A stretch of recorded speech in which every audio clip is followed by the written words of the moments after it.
Thunder! Thunder! Thunder! ThunderCats! Ho!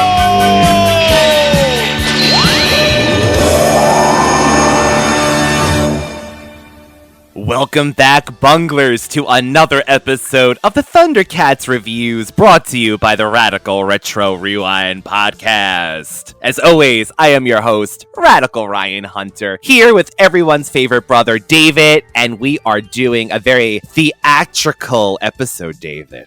You bunglers! You bunglers! Yes, we are. Excited to say that I got a call from David. He watched the episode ahead of time, and he said, oh my god, Mumm-Ra says Bunglers again in this episode. So we actually have another clip of the mummy himself saying Bunglers. Bunglers!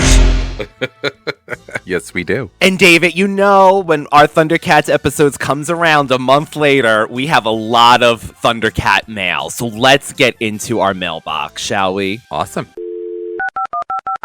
My source tells me maybe your source. She even looks older. How dare you say that to me? I didn't think Lionel was like that. I tell you it's true.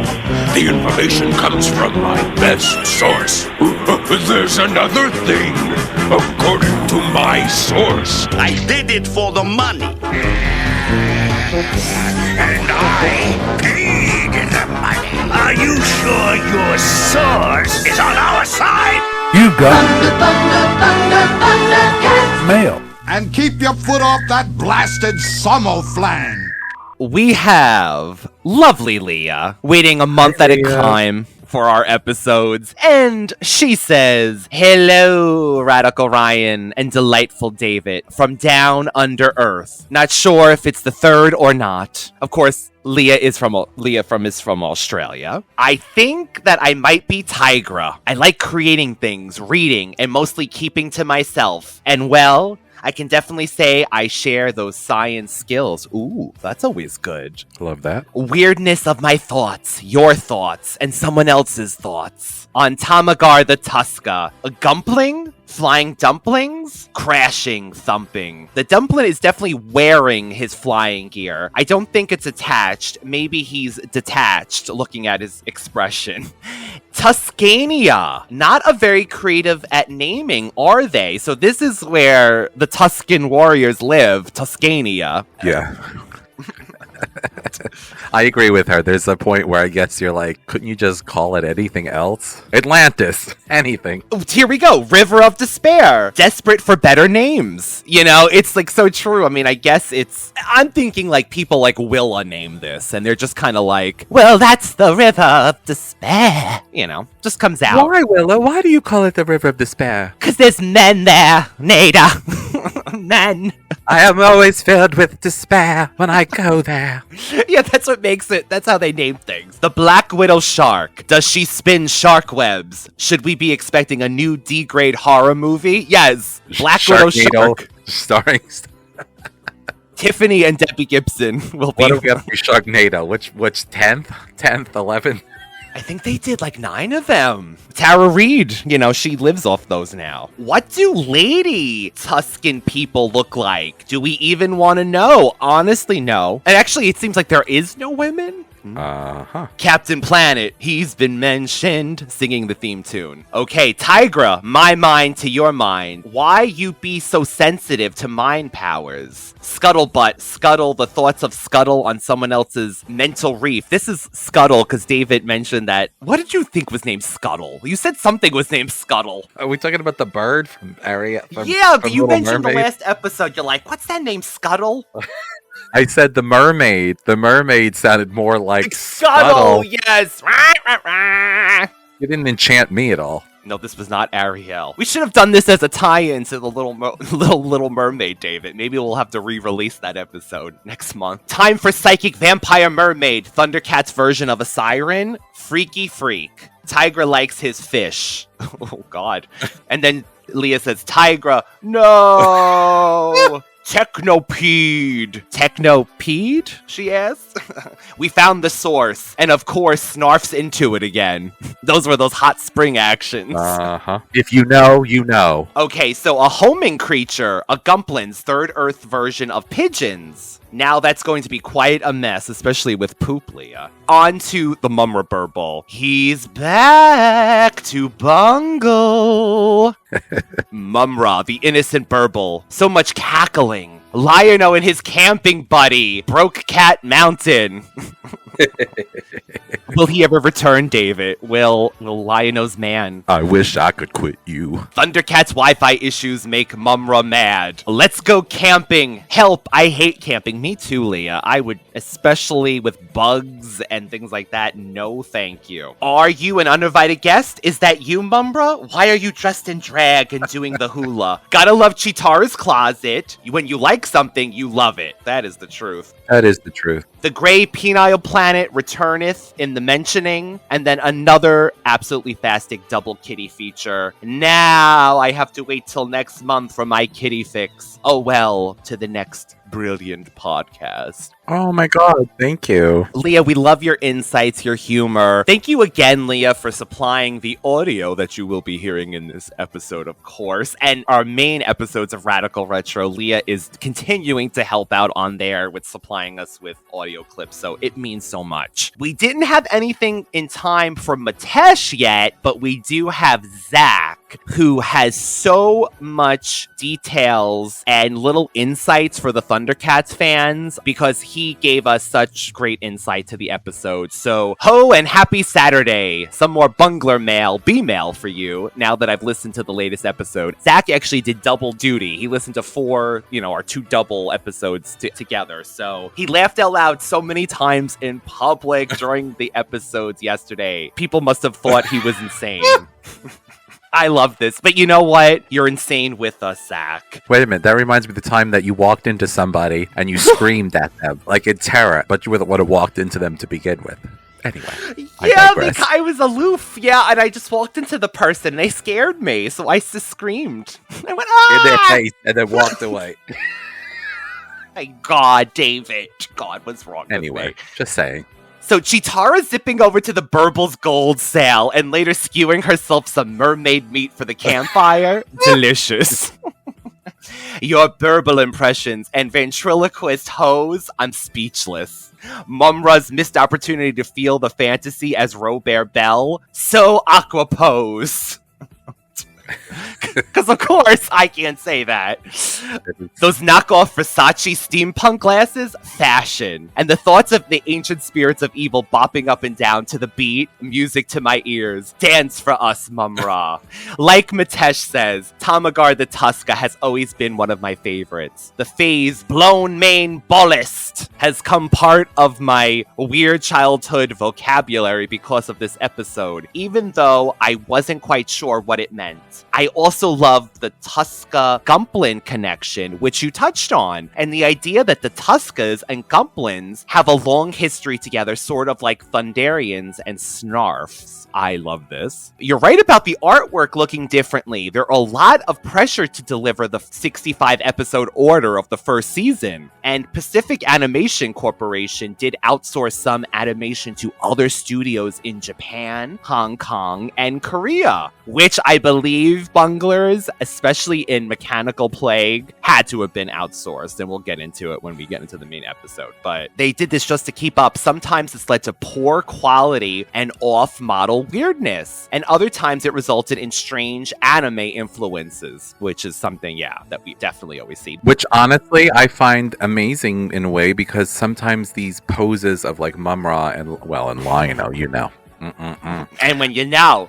It looks amazing. It stands out. It stands out like it's a real standout moment with the animation. Truly. And it does stand out because I guess it is different for, per se, the norm. Zach also says, I love that David keeps coming back to the notion that the ThunderCats are building alliances and friendships fundamentally weakens Mumm-Ra's hold on Third Earth. The quiet wickedness of antipathy for our neighbors is wicked enough. I'm not particularly religious, but it's rather perfect that love thy neighbor could be an antidote to the ancient devil priest. So true. Tigra, no! I thought David was going to say the siren calling Tigra was ironic because Tigra is sometimes queer-coded, especially in ThunderCats Roar. Oh, can't wait to get to that.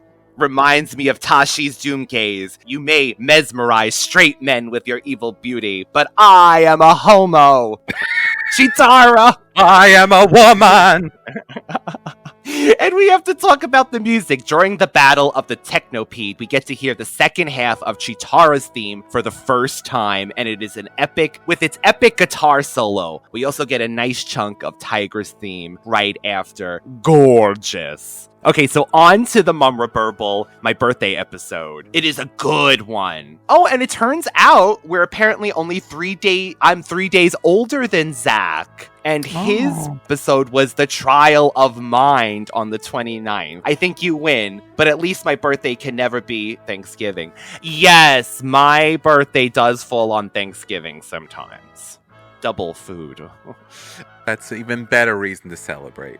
Mumm-Ra's soliloquy at the beginning is so good. So much drama and delightfulness as he insults the hell out of the mutants. Script editor, showrunner Peter Lawrence has talked about how much he loved writing for Mumm-Ra and rewriting other writers' Mumm-Ra dialogue. I love that. I suspect this was all him. Anyway, super creepy moments and dramatic lighting throughout this whole episode. And another example of the lair feeling super empty and foreboding. Talk about cries for terror. Yes, we cry for terror around here with the ThunderCats.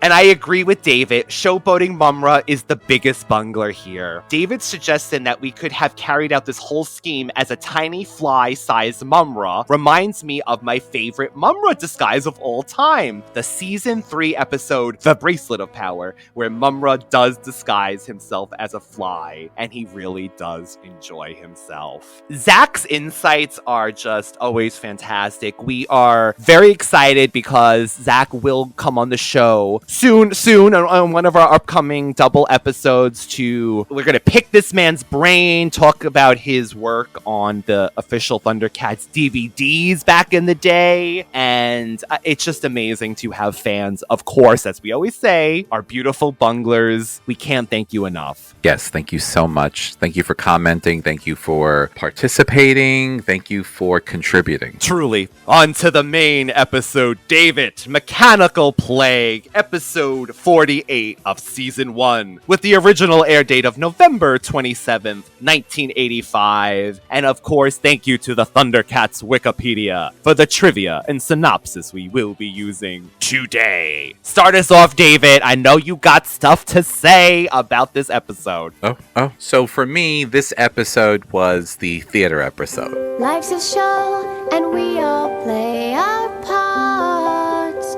And when the music starts, we open up our hearts. I felt like I was watching... It was an off-Broadway show. Very off-Broadway, but still. So this episode really is about creating a time capsule. So if you remember, Lion-O had to fight, remember, like that giant... The caveman. Yeah, the caveman. To get back the time capsule, which also at some point sent him back to Thundera to meet his father. Yeah, this time capsule is a very hot plot point, evidently. You're right, we're following it up with the continuity that the time capsule exists, and it's there. How was I? I'll bet it didn't get everything. Let's see. Take a look. Hey, that's something. Doesn't really look like me, but it's not too bad. Run it again. I like the part where I dodge around the table. Was that Snarf? Of course it was me. Strange. Didn't look like you. Very funny. What are we gonna do with that thing anyway? Each one of us will have one of these recorders. And we're going to make a holographic record of everything that happens on Third Earth. Sounds like fun, but what's it all for? It'll be like a time capsule for future generations. So they can see what it was like here on Third Earth. What's the use of a time capsule, Lion-O? Who cares what happened in the past? We can learn from the past. You see a mistake and try not to make it again? Exactly. Well, what are we waiting for?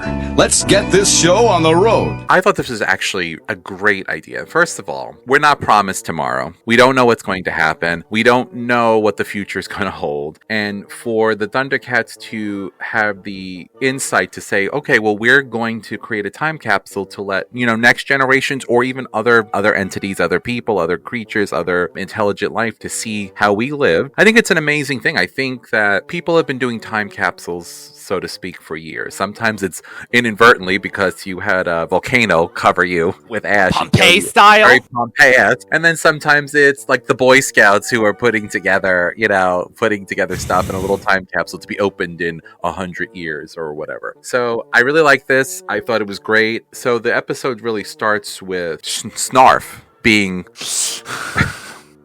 chased.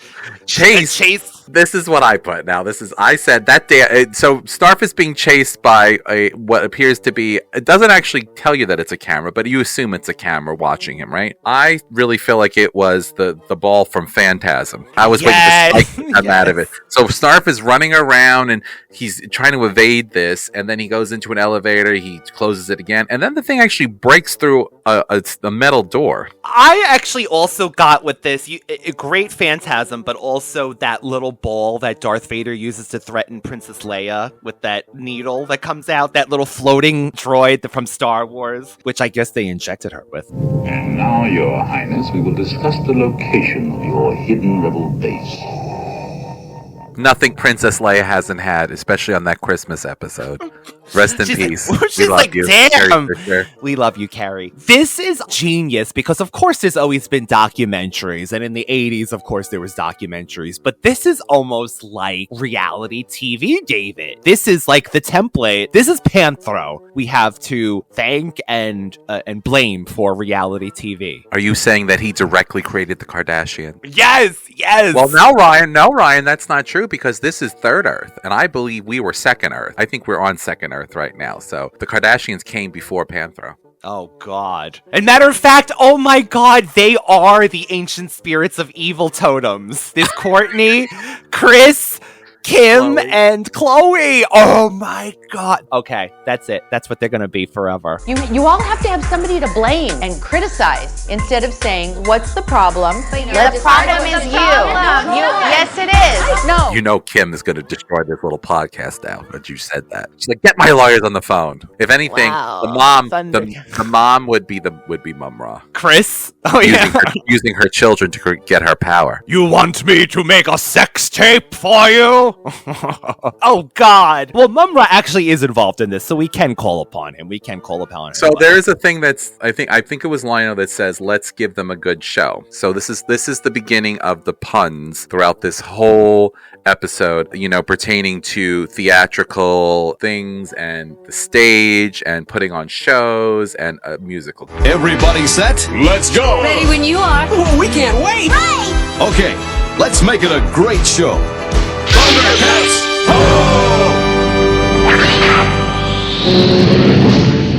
Because then we pan off to, or I shouldn't say, we go to Cameron Mumm-Ra at the viewing pool. And he's of course watching all this and getting, pissy about it. And he says, so Lion-O wants a show, I'll give him a show. They want more? Yeah. So you want more? I'll give you more.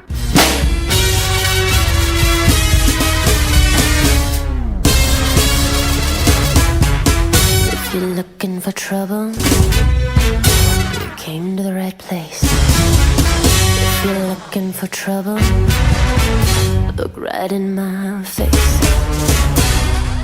Give me. And there we go. The ancient spirits of evil are dancing again. But can I just add this also, by the way? Does this make Mumm-Ra the first viewer of their show? Because he's already watching them on the Cauldron normally. So this is his source of entertainment. This is nothing new. So, Lion-O wants a show. I'll give him a show. I'll give him the ThunderCats' last act. This is why I always say, does Mumm-Ra really is annoyed by them? But he actually just likes to toy with them too, because he's got his afterlife, so to speak, has more meaning because he has something to fight for. You give my life meaning. I don't know. You give me meaning. We already had this conversation. If I was Mumm-Ra, I would be transforming into some hottie, talking to the maidens, the warrior maidens. I'd be doing all this stuff. He don't want the warrior maidens though. He wants. Honestly, I think it's because the ancient spirits of evils have him on a shorter leash than we think. We may actually find that out in the future. There might be a little hostility there. So, to sum up to the point that we have so far, if you can't follow, because I know us, Panthro unveils his latest invention, the holographic recorder, a floating video camera. He reveals that these recordings will follow and capture the activities of each of the ThunderCats, and these recordings will be saved as a time capsule, so that future generations may learn and benefit from them. Eager to show off their skills, the ThunderCats set out in different directions with their recorders following them. Having observed all this from his cauldron, Mumm-Ra flies to a barren desert-like area by invoking the ancient spirits of iron and steel. This was amazing. Brings to life the Technopede, the Plundarian Warbot, the Driller, and the Mechanosect. So this is Mechanical Plague. Yes, so first of all, did you know that there was a salvage yard right by the Black Pyramid? Things keep getting stranger over there, right? Like, this is nothing but trouble at this point, the movie with Mumm-Ra. He probably has some kind of, like, roller coaster, bone crusher out there. So Mumm-Ra goes, he has this plan, he wants to put on a really good show. And he says something to the effect, like you said, ancient spirits of iron and steel, salvage the war machines of the past and the robots of the past, and send a mechanical plague to bring down the curtain once and for all on those wretched ThunderCats.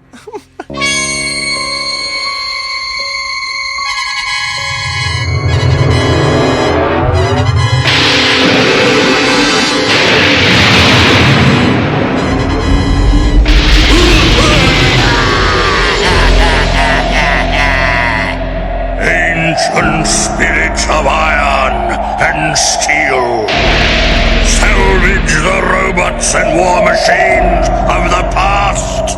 Send me a mechanical plague to bring down the curtain on those wretched ThunderCats once and for all.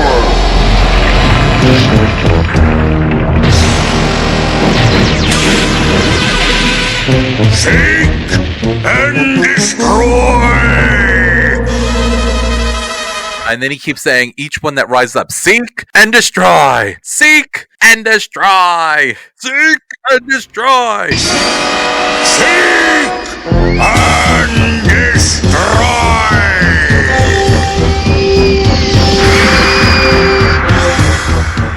Driller, though... That poor Driller. I mean, he summons him with this spell, but the Driller, as we know, is always readily available if you just give him some diamonds. I mean, he was just with Boots with the Fur Jackalman with his episode working for him, so it's funny that they kind of considered him like a lost relic.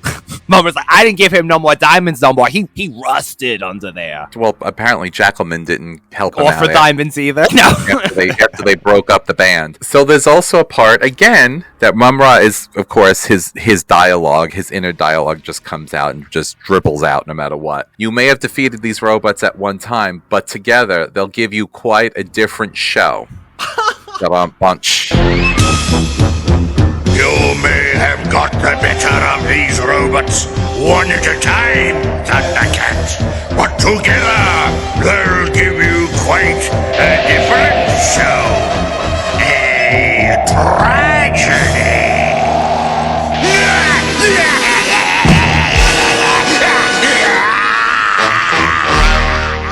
getting very Shakespearean. The sad part is, though, he's wasting all his best material on the cauldron because no one gets to hear these amazing puns of Mumm-Ra besides us. I feel like Mumm-Ra is going to be like one day, did you know that I used to star on Broadway? Was this Baby Jane? Whatever happened to Mumm-Ra? It's my show. It is Mumm-Ra's show. It is I who control the characters.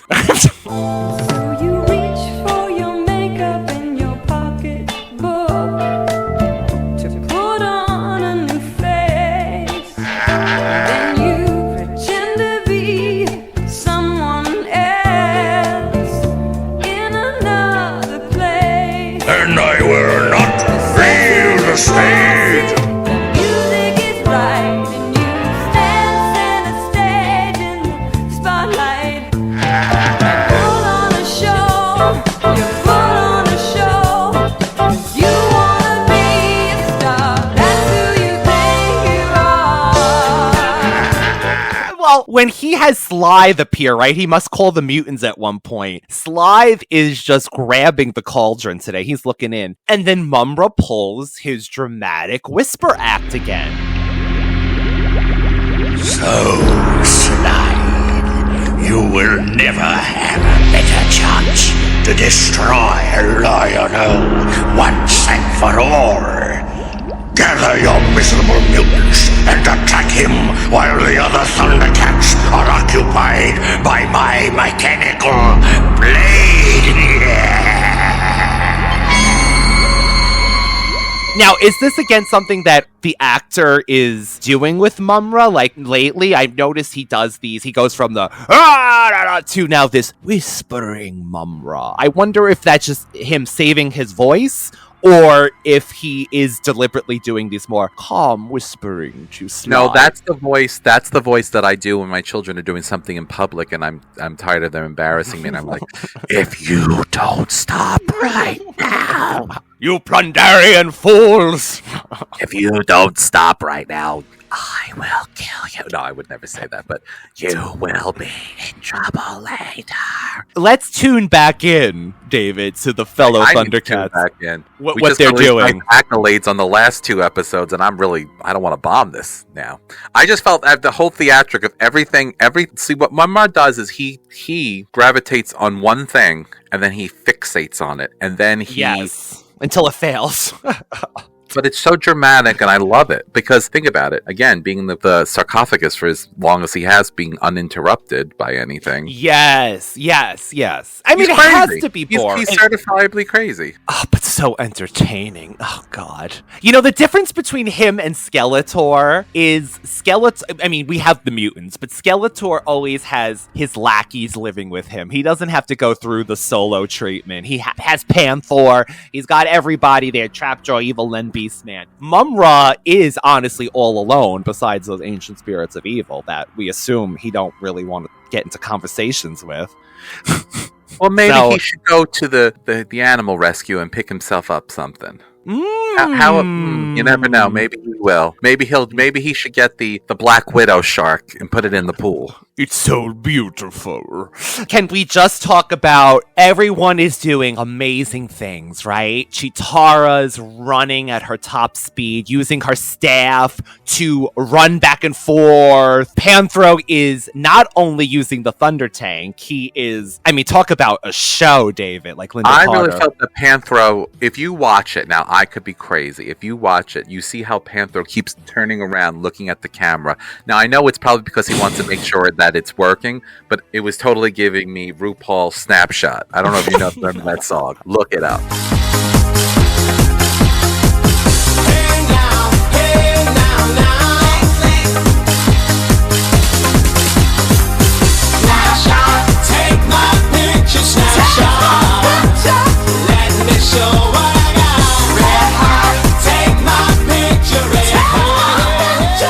Because I felt like he was showing off with the nunchucks, and he kept looking at the camera like, take me on my good side, don't want me on my bad side. I also wrote, Cheetara taunting the rock people. As part of her performance, she's like, I'm going to go with these rock people, are going to throw rocks, and you're going to see how fast she knew, right? That's true. She knew they were there. Yeah, she had to have known. She's like, I'm going to taunt the rock people. Yeah. They ain't going to throw gold, baby. They ain't going to throw gold at you. This isn't Mardi Gras. You're not getting the beads. Actually, they honestly should do that for her once a year. The Burble Village, they should do like a parade, a Cheetara parade, and they should just gather and just throw things at her. I love when she goes out of nowhere, like fiercely growls and stuff. You're right. She is taunting these rock giants because she did choose to go that terrain with her 3 miles. Everyone knows Tigra. Did she mention that to the machine? I could only go 3 miles, but watch me here. You know how Cheetara always gets that rasp sometimes? She's like, look at here. Maybe not like that. Wilykit and Wilykat, by the way, continuity. Who's fallen off the spaceport again? Wilykat. Although, I love this. You think she's going to help him up with her lasso, and then she ends up spinning him some more, and he's just spinning and spinning. But that's their relationship, and that's their banter. They have to be twins, obviously, right? Oh, yeah, they're twins. Yes, they are twins. That's their relationship, and I love the fact that he is not perfect, that he still has this, and he's learning. And so that also goes for me with the whole premise that girls mature faster than boys. That's where I thought they took it from too. Yeah, I actually did. I have a special place for Wilykit and Wilykat because, again, they're children, but at the same time, they do step up when they need to, and they do make some really good points. They do prove, again, we've talked about this before, like even with Snarf, prove that the reason why they are a Thundercat. So I love it. I love that they still have some. It's really interesting. It's like putting a little tiny baby near a toxic waste dump. It's like so weird to me because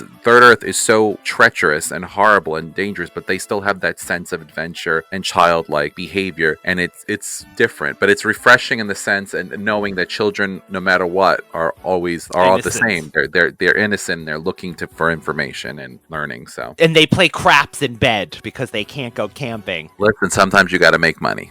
So the other thing I wanted to tell you is that in the beginning with the whole time capsule thing, they were like, why do we need a time capsule? It's like stupid. And they basically, they explained to them, Wilykit and Wilykat, so that people, next generations, can see how we lived and what we went through and this and that. So, and then we cut to poor old Snarf, who, by the way, the animation, he looked like, I don't know, he looked like bootleg Snarf to me a few times in this episode, especially. Poor Snarf. His reality TV show is that of the 1800s housewife. Snarf is hanging laundry. He has to tell this poor camera that this is what he's doing today. Look at me. And then this is his life. So we see that he's still a slave, David. Like even on camera, it's proven. And he gets stuck there for the rest of the episode, by the way. His tail gets stuck on the line of the laundry, and he's just hanging from Cat's lair. Don't you find it interesting that it looks like a flagpole? I would have thought they would have put like a Thundercat symbol.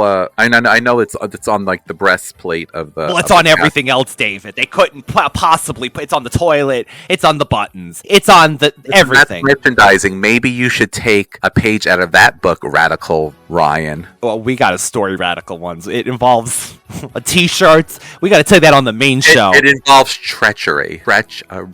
And David investigating. Yes. You'll hear this on the upcoming main show of the Radical Retro Rewind. Can we get to David Lion-O on the hill? And his adorable childlike laugh that he's showing off his sword, right? He's like, ha, ha, ha, ha, ha. Like, he's so happy that he's hoeing up there. Oh my god, that's what I put.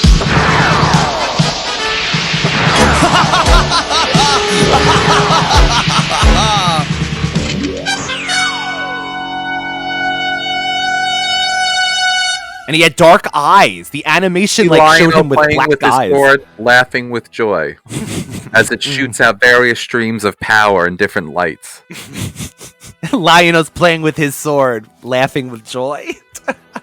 Listen, it was a cute moment for me, okay? No, it was. And is this when he says, David, the line that you liked? I remember you saying this. Is this when he says something like he doesn't do retakes or something? Mumm-Ra has released the mechanical plague, and all of the Thundercats separately are being attacked by these various mechanical creatures and robots. Then you see the fact that Mumm-Ra had told Slythe, which we talked about already, so they are going to ambush Lion-O on the mountain that he's showing off his magical powers, which I thought it was really cool. It's very, very theatrical. So Lion-O, he says, gotta make this good because I don't do retakes or reshoots or something like that. I hope you're getting all this because I'm not doing any retakes. So then you see the mutants that are attacking him. I love the fact, again, going back to when Mumm-Ra, he's showing them the slideshow at the viewing pool and tells them to gather their miserable mutants up. He tells Slythe, gather your miserable mutants up. You won't have a better time to take care of Lion-O now, while the other Thundercats are occupied by my mechanical plague. Well, they're too busy filming themselves for OnlyFans. Slythe, go now. So Lion-O does say, I have this down. I hope you're getting all this because I don't do retake. So he's being attacked by the mutants. Interesting, and I wanted to throw a question at you. So Lion-O at some point calls the Thundercats, right? We wanted action. Looks like we got it. This whole time, Tiger is fighting one. Tiger was fighting the one that the mutant one that attacked Castle, right? Giant Technopede attacks Panthro. The Warbot, signals out Tigra. The Drilla traps Chitara, and the Meccano sect goes after the kittens. They're fighting these various mechanical creatures. Lion-O calls to them. They get their power up, and then all of a sudden magically they're able to destroy these things without even blinking an eye. So I wrote Lion-O got them to get over their personal issues to protect him. Like literally they were about to get killed by the thing that took down the whole team beforehand. They did it with one Thundercat only so they could get to him. That's all. Like that's what propelled them to do this. Chitara was literally covered with rocks in a hole, and she's like, no, I need to get to him. Like that's it. They have no control of their own body. I don't care how you get here, just get here if you can. That's what he said. I'm thinking that it's like a power-up, and that's like the Thundercat, the crystal meth power-up that they get when... But I also feel like it gives them more clarity, more vision, because they have to get to help Lion-O. Tunnel vision. They must get infused with more power, because all of a sudden, Panthro's nunchucks blow a hole right into the thing, and this, it's gotta be. And they did, by the way, when Tiger finally gets his power to attack, they did him dirty. They drew his little Tiger feet jagged. His toes were jagged. I'd never seen Tiger's feet. Maybe he needed a pedicure.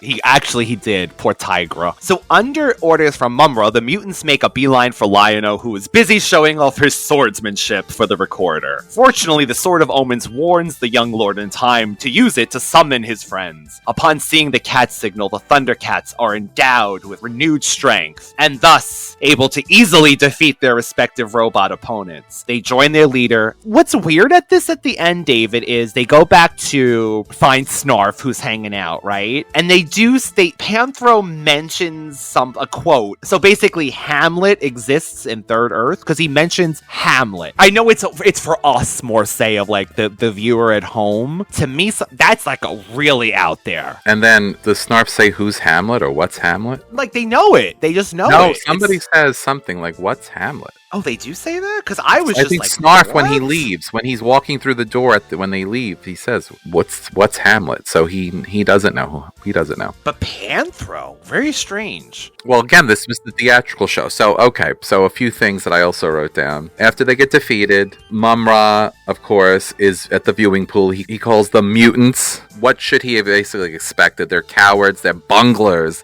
And he says, obviously, I expected too much from the cast of a bit play Mutants. Rest assured, Thundercats, this was just a rehearsal, but when it comes to the real performance, I, Mumm-Ra the Ever-Living, will star, and I will not leave the stage until I destroy you. Cowards. Bunglers. Obviously, I expected too much from a cast of bit play Mutants. Rest assured, Thundercats, this was just a rehearsal. When it comes to the real performance, I, Mumm-Ra, the Ever-Living, will star, and I will not leave the stage until I have destroyed you.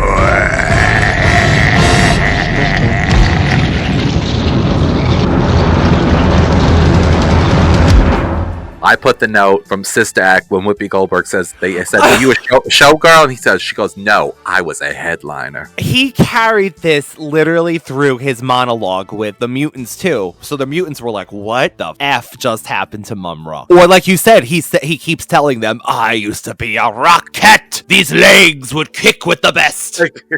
I dreamed a dream in time gone by. When hopes were high and life worth living, I dreamed Mumm-Ra would never die. I prayed the evil spirits were forgiving. Yes! When I was young and unafraid. Well, there you go. We said this was going to be the musical episode. Maybe next time use your eyes and look at me. I'm a drama queen if that's your thing, baby. I can even do reality.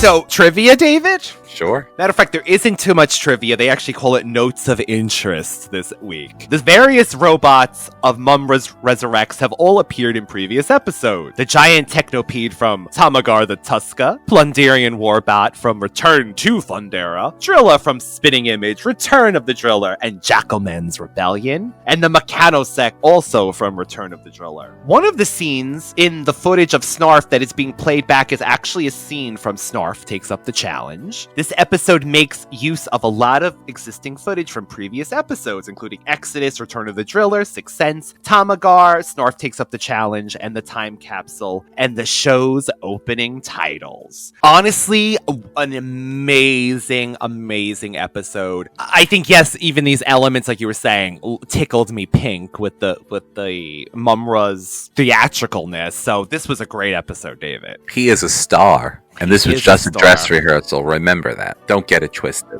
Don't get it twisted. Mumm-Ra ain't here for that. So, David. I just really enjoyed it. I hope we touched upon everything I wanted. I wrote a slew of notes, and I just kind of when we do this, I thumb through them trying to think about what I wanted to say. And I definitely enjoyed it because of the theatrics and the ridiculousness. And Mumm-Ra is king of perpetuating. Or queen. Well, yeah, could be. He's our queen.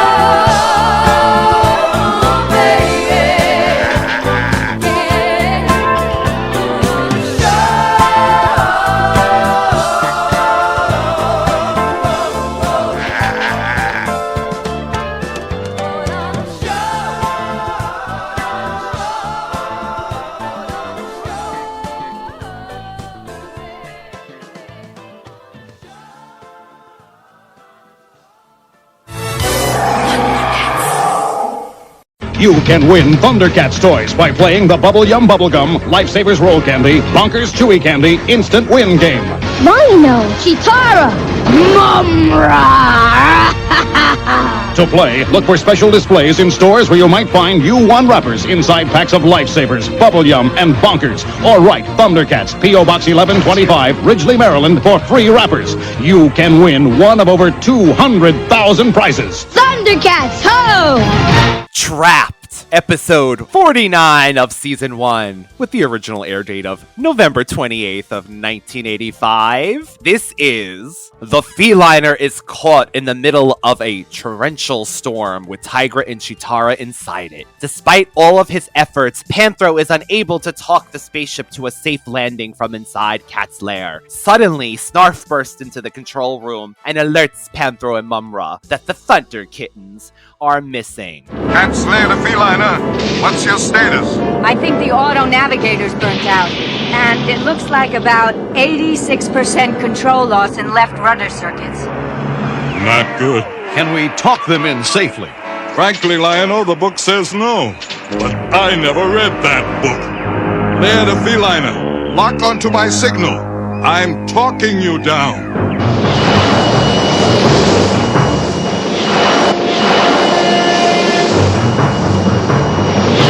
Lionel, Panthro, I can't find the Thunder Kittens anywhere. They must be outside, trapped in this awful storm. We've got to find them. Settle down, Snarf. We'll find them. Go ahead, Lionel. I've got this end covered. As long as communications hold out. Remember a few episodes ago when they were out in the rain and Snarf said, I don't know, Lionel, I have enough problem keeping up with you. Leave them outside. Now Snarf's, oh my god, they're out there and... Oh, I'm done with my laundry. I'm allowed to come out. Snarf is always going to be the heart and the mom, so to speak, or the dad figure of the whole group, Yes, regardless. Snarf complains about things, but at the same time, he would be the first person to bring soup to somebody that's sick and take care of them. Even though we think that's supposed to be his job, he does it because he loves them. It's not because he's like, he could probably say, I'm not doing this anymore and walk away. It's because he is devoted to them. He's devoted to Lionel. He is Lionel's caregiver and will be indefinitely, no matter how big he gets. To call back, because of course we love retro things over here. It's Alice from the Brady Bunch. Who else? Mr. Belvedere. Mm-hmm. You know, it's that person that's the nanny. You know, it's that person in your lives that take care of you, but they work for you, but they're part of the family kind of thing. Yeah. So he says that the kittens are missing. Hey, this storm is worse than I thought. Some kind of force field is blocking the sword. You mean... You can't find Wilykit and Wilykat? But they must be somewhere.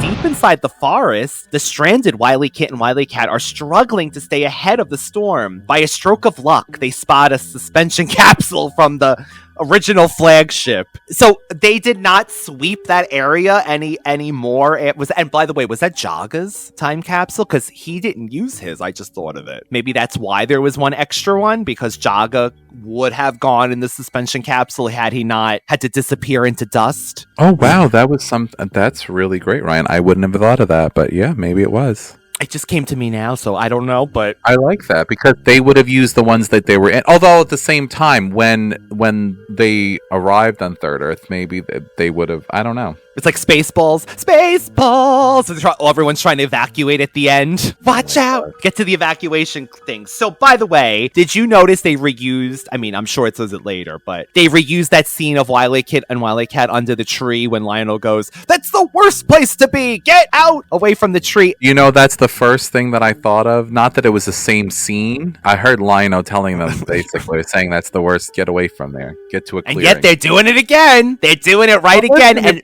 fireballs falling at you. You want to try to take cover someplace. But what is that? That's right. This is torrential storm. This is not a normal storm, Dave. We're on Third Earth, Ryan. Third Earth. So, okay, so the warrior maidens, are their trees on fire at this point? Because it's raining at the same time, so no, maybe not.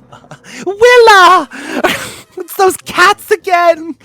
They spot the suspension capsule. They quickly go inside to stay dry and safe from the storm, but the lid of the capsule jams, trapping the duo inside. It's a suspension capsule from our original spaceship. At least it'll keep us warm and dry.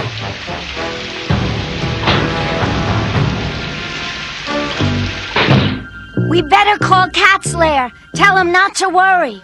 I forgot my communicator. You'd forget your head if it wasn't attached.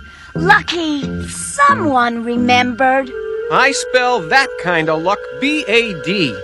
Panthro's gonna ground us for a week for wandering this far away. We deserve it, though.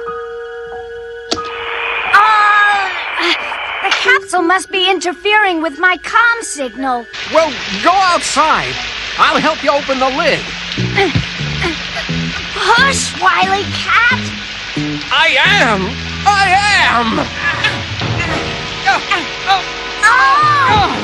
We're trapped! Wilykit to Cat's Lair! Come in! Anyone!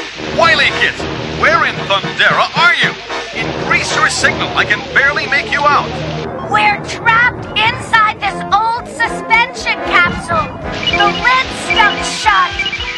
Wilykit, I've lost contact. Yeah, now we'll never get a fix on their location. Okay, I'm just gonna say it. Terrifying, being trapped in a coffin. And not only that, it's during a storm. The communication doesn't work. Horrifying, if this was really live. Oh, absolutely. The only one thing that was a saving grace is, though, that there was a glass you could see through. We also have to mention there's a lot of close-ups of Slythe in this episode. A matter of fact, again, he's signaled out, right? And they kind of all look at him, and they close up on his face, and I just loved seeing Slythe. This is also another great part when Lion-O, did you remember this, when Lion-O's trying to take the Thunder Tank to go get them? And there's like a bolt of flame coming down, and the Thunder Tank kind of reverses and backs up into the underneath the hands of the lair. I liked Lion-O's moving to avoid that. But then, of course, the tank gets crushed under the arm, unfortunately. So what's this message you've intercepted, Vulture Man? It better be good. It's good, all right, reptile. The Thunder Brats are trapped in one of their old suspension capsules. Right there. A perfect opportunity. No. Yes. For once you might be right, Vulture Man. But Slythe, the storm is too much for a sky cutter. You'll have to take the nose diver. Me? Just tow the capsule back to Castle Plunder. Slythe. We'll take care of the Thunder Kittens. When the mutants actually get to the suspension capsule, David, I thought this was really well done. The sound of the nosediver being heard, and you see, like, from overhead, Slythe and footsteps come into view, and then you see him looking over the Thunder Kittens. Really good. Really, really good use, I thought, of suspense. Gotta stay calm, Wilykat. Someone will come. What's that sound?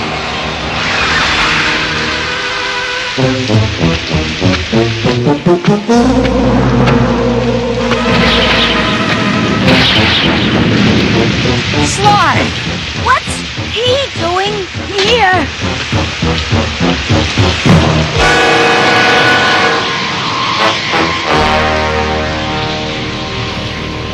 We have two different events going on here. We have three events. Yes. We have a horrible storm going on that's wreaking havoc all over the area, destroying things. We have Wilykit and Wilykat, who eventually ends up trapped in one of their capsules from the original ship that they came in on. You have the feliner, which is being totally ripped apart by these storms, electrical things and everything else. And Panther is trying to guide them in, but there's interference because of the electrical storm.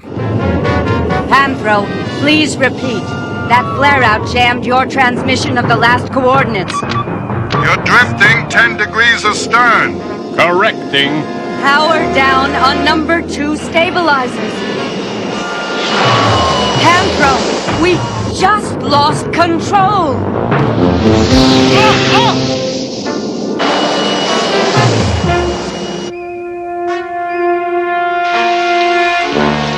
So you have the Wilykit and Wilykat trying to communicate with Cat's Lair to let them know where they are. And then you have Chitara and Tigra, who is trying to maneuver their way back without crashing or getting killed back to Cat's Lair with the feliner, which is badly damaged. You have the part where, Lion-O is going to try to go get the kittens. The arms or the claws of the cat's lair fall down because it was, smashed by one of these things. And then the drawbridge was also destroyed. If they're trapped in a suspension capsule, then they must be near the crash site of our original spaceship.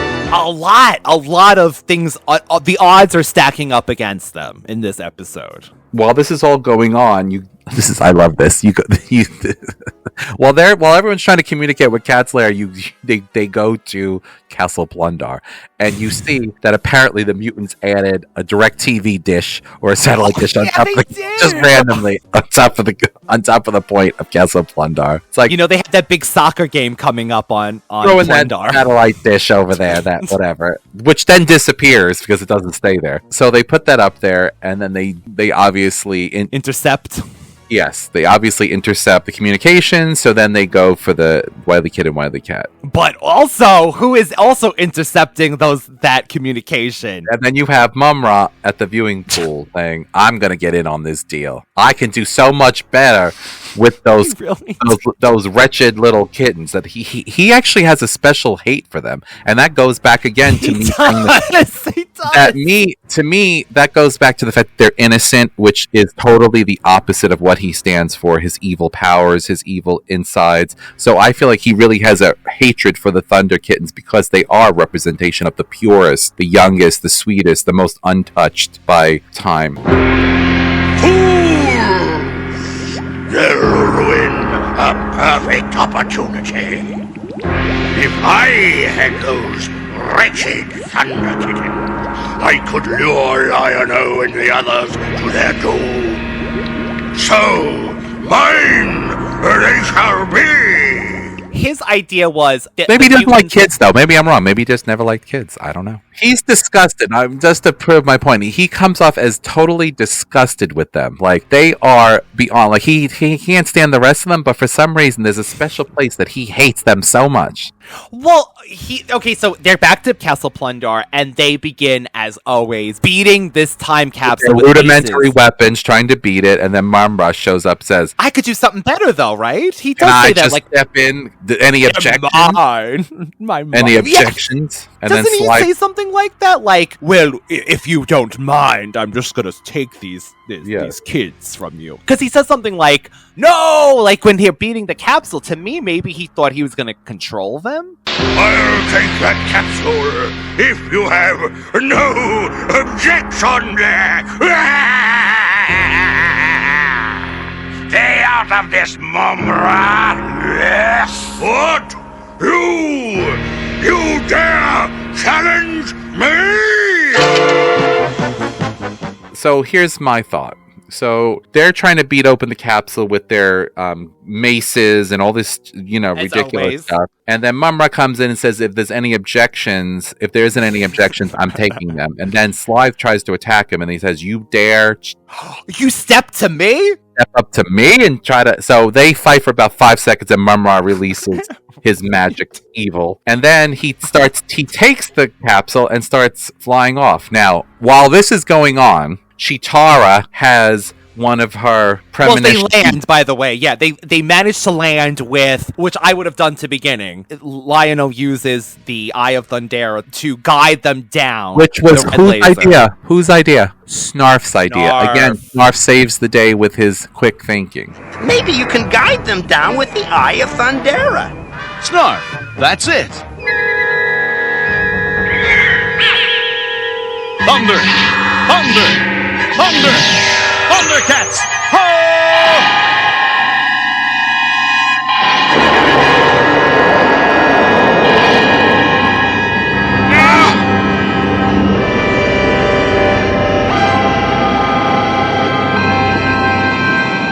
The Eye of Thundera! It's guiding us in.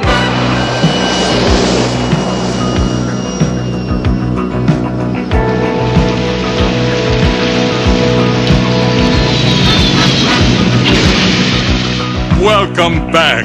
Thanks, Panthro. I didn't think we were going to make it. That's right. We Cheetara, what's wrong? My sixth sense telling me Wilykit and Wilykat are trapped at Castle Plundar. again, proving that Snarf is so valued and so important that none of him and Panthro. I would have thought that too. The first thing I would have Well, been so like, would I, but we're a lighthouse. Like a lighthouse. We're viewers. We're not Well, in that's the... true. So she has a premonition. She does one of her Phoebe from Charm premonitions. she can even smell, taste, feel, everything. David, she just gets off the feliner and she's already cramped over in pain. And then she goes something like, yes, I thought we were gonna die. Oh, my sixth sense. They're at Castle Plundar. And I wrote, very specific, Chitara. Like, she got all that just from 1 second. She went, oh, my sixth sense.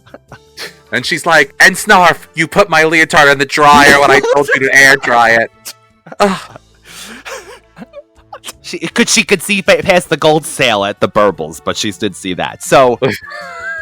they have to free the Thunder Tank, and I love this. Panthro is able to get it out, and he has this little cute smile knowing that the tank would pull out. He does this kind of like, I'm gonna get this out kind of thing, like, I know my baby, the tank. They end up using the tank, and Chitara's like, can we cross it? They jump the gap of the, the cat's lair where the bridge was out. And as soon as they do, one final flaming rock hits, and just like that, just like real life, the storm ends. Literally one big ball, and all is calm.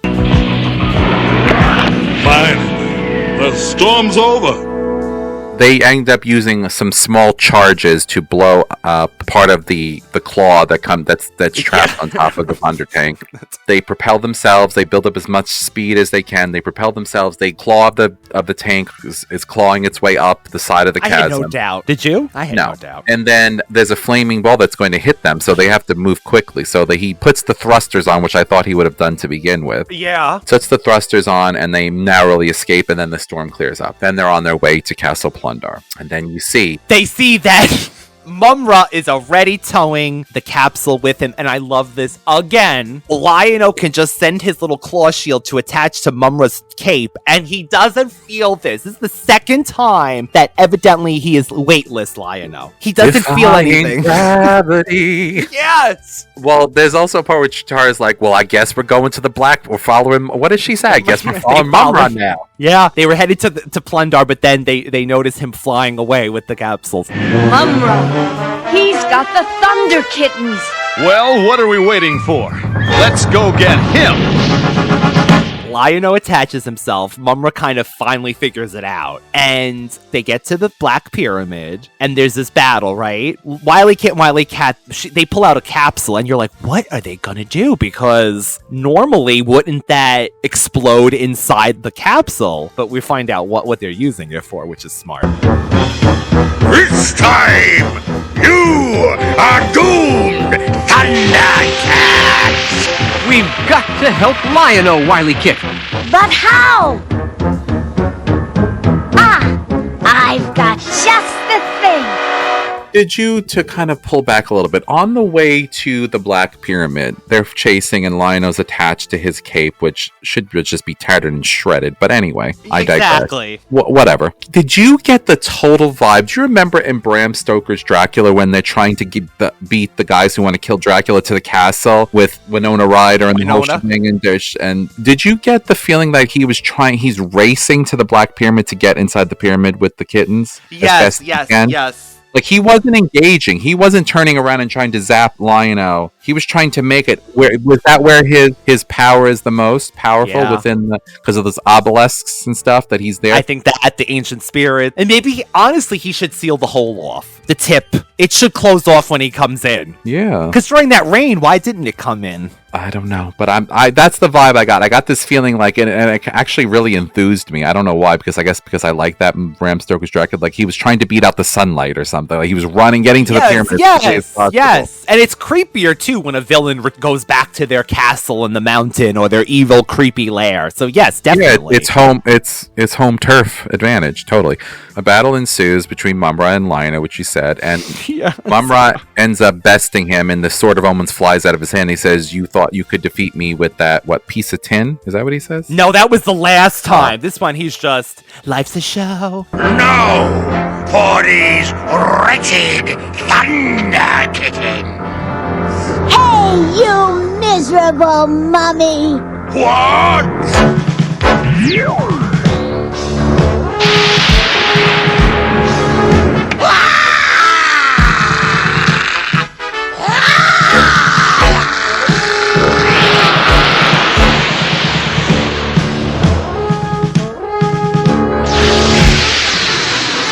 today belongs to the ThunderCats.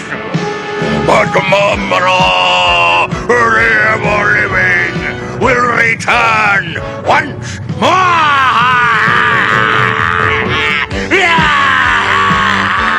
And then Lion-O won't be so lucky! So then you hear Wilykit and Wilykat saying, "You stupid mummy," or "You decrepit mummy," and then he goes to see, and then they blow up this thing which reflects, like a bubble that reflects, and then he sees its reflection and then takes off. And it's instantaneous. I always love, though, when it happens, because he's so shocked every time, like, of what he looks like. I would be like, I remember. Keep it together, Try being up Mumm-Ra. at 2:30 in the morning, and when you get up and you accidentally look at yourself in the mirror. I'd have the same I'd have the same response too. So he's gone. That's it. Bye, Mumm-Ra. Bye. Lion-O, you did it! Not me, Chitara. It was Wilykit and Kat from inside the capsule. It just goes to show, Show what, Chitara? no matter how bad things seem, you're not trapped until you stop trying.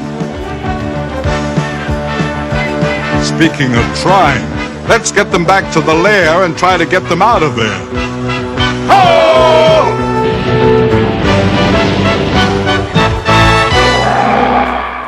You know, we cut back to our summing up the episode at the Cat's Lair. They have the capsule on that round table in their meeting table where they eat and do everything in Cat's Lair. And they're like, how are we gonna open this capsule? We don't want to kill them inside, basically. I thought they were teasing them at first. No, at first it came, but Chitara's like, no, that'll freeze them to death. Yeah, I was just like, what? What about those cutting torches? It won't cut through the metal. Which is weird to me because, I don't know, I thought it was very easy. And Snarf, David? What does Snarf do? Have you ever thought about just giving it a really good kick? And they're like, come on, Snarf. And he's like, no, really. I would do that. And he swung his tail around, hit it, and it opened. I love that. It's like the Fonz. Yeah, and then what did they say? Something, the next time we have something we know, we have to go to Snarf or something. Next time we have a problem. Yes, you do. Yes, you do. You know who to get to. He got them back alive because they couldn't think of using the Sword of Omens, and he able to get them out without any problems. So I'm going to say Team Snarf all the way right now. We couldn't possibly do this without him. But there must be a way to open it, Panthro. Open it, sure. But without injuring Wilykit and Wilykat? Yeah, I see what you mean.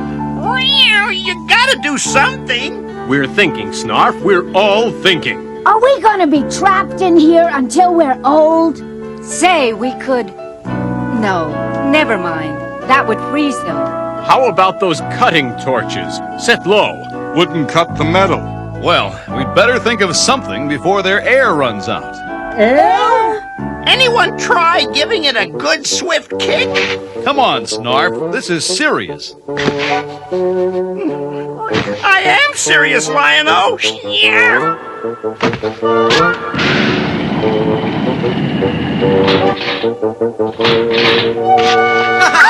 Good job, old boy. Yeah. Next time anyone gets trapped, Snarf, old buddy, remind me to listen to you. Well, you can count on me. Yeah. Thunder, thunder, thunder, thundercats. And Team Chitara for having her very powerful Phoebe from Charmed premonition. It's truly. She's like, powerful premonition. Remember that one when she got her premonitions back and she was able to, like, she almost got killed? The eyes have it. Yeah, when she was, like, super powerful. And wind was blowing in her hair and everything. That's how profound that premonition was. Anyway, for those who don't watch Charmed, I'm sorry, but that definitely gave me that with Chitara. It's even more of a reason to watch Charmed. You can see Phoebe's premonitions like Chitara. And notes of interest. The rock giant, in the rock giant, the Thunder Kittens get trapped outside in a storm. Okay, seek shelter under a tree and they get struck by lightning. These same events occur in this episode as well. This episode marks the second time that the ThunderCats Suspension Capsules make an appearance. They first featured in Exodus and would later go on to appear again in Time Switch. Ooh, dun dun dun dun. And that's what we got for this. So, like you mentioned earlier, there were so many things going on, but yet coherent at the same time. time, and I have to give this episode another high accolades. I really, really liked both episodes. As always, my biggest fear is I hope we did it justice by, speaking about it, because, we bounced around again. There was a part, and I don't remember, when the Thunder Tank did a, leapt like a rabbit. Was that in the first episode? Yes. No, that was in this one. It literally jumps. Yeah, it goes boop. Like a bunny rabbit. I thought that was so funny. The Thunder Tank twists and conforms and changes to so many different things. It's the best. Honestly, it is really one of the best vehicles. I miss my Thunder Tank. I had the Thunder Tank. It's gone. Well, we do have one more thing to get through, David. Oh, who's the biggest bungler? Bunglers! You bungler! Once again, you have failed. You bungled it! Delightful. Ooh, and now I get to add that newest bungler clip. Ooh, here we go. Are you jumping in your chair with your legs up, going, ooh, swinging them back and forth? I'm swinging my little Mumm-Ra feet. You know what I always think about when you say like that? I'm thinking of Return to Oz, the rock guy who's wearing Dorothy's red little slippers, and he's like, ooh, these you made? Stay tuned. We will be doing that on our main show eventually. So, David, I can't think of a bungler for our first episode, I guess besides Mumm-Ra, but I mean, he did do a good job orchestrating this plan. So who honestly bungled in that episode? Chitara for showing off at the rock giants and then getting trapped in a hole? No, I'm gonna say... He's like, no, you will not say Chitara. I'm gonna be honest with you. I believe that the mutants are outmatched by Lion-O alone because he does have the Sword of Omens. Yes.